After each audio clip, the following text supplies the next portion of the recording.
Dober dan, moje ime je Ana Svetelj, sem avtorica kratkoprozne knjige Dobra družba, ki jo tematsko okvirjajo prevozi.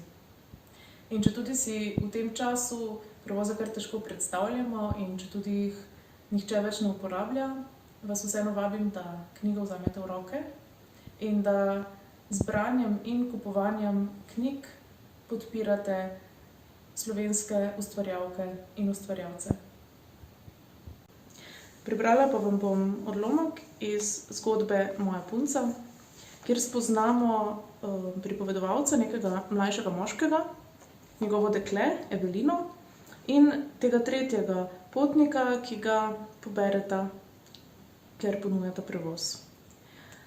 In prebrala bom zadnji del te zgodbe, od točke naprej, ko Evelina in pripovedovalec izvesta, da imata sopotnik, otroka, sinčka, Bora, ki ga gre ravno obiskati v Posočje.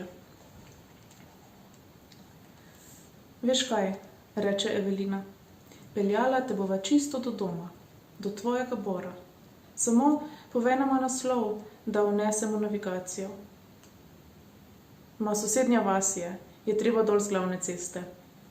Evelina se obrne nazaj in ga pogleda. Glej, res ni problema, nama se nikamor ne mudi. Tebi pa, vem, bi to zelo olajšalo pot.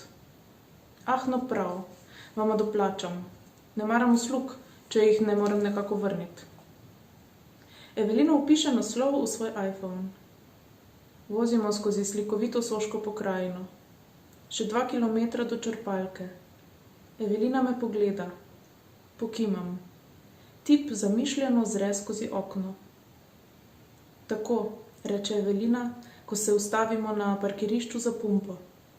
Glas se ji niti malo ne spremeni. Res je neverjetna. Pritisnem na tipko za zaklepanje vseh vrat. Tako, reče še enkrat, se obrne nazaj in se nasmehne. Ne bova te dolgo zadrževala. Šel boš do bankomata, tule za vogalom, in dvignil 400 evrov. Nato mehko doda. Saj nočeš, da bi se tvojemu malemu zakladku kaj zgodilo, kaj ne? Kakšna grozna nesreča. Hribi v teh koncih so tako prepadni. Majceni borovi nožici lahko kar naenkrat kje spodrsne. Tip je pozabil zapreti usta. Obstajajo 3 tipi reakcij, a ne bi zdaj izgubljal časa s tem. Gledajo, potem pogleda mene.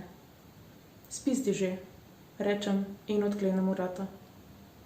Gledava ga, kako se odmaje preko parkirišča in izgine za vogalom. Evelina ošvrkne uro na mobitelu. Neučakana je. Rada bi, da se njen sanjski vikend oddih čim prej prične. Tip se počasi vrača. Ustavi se pri avtu in samo neumno stoji. Evelina odpre okno.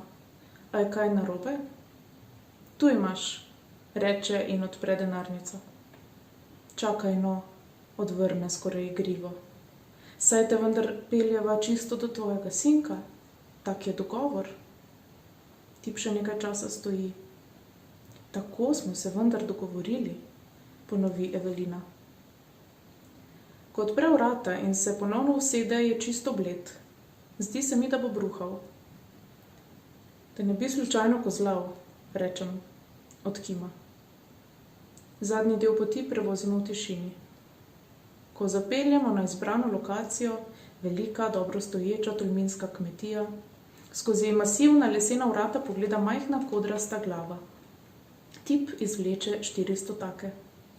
Hvala, lep vikend, reče Evelina in se nasmehne.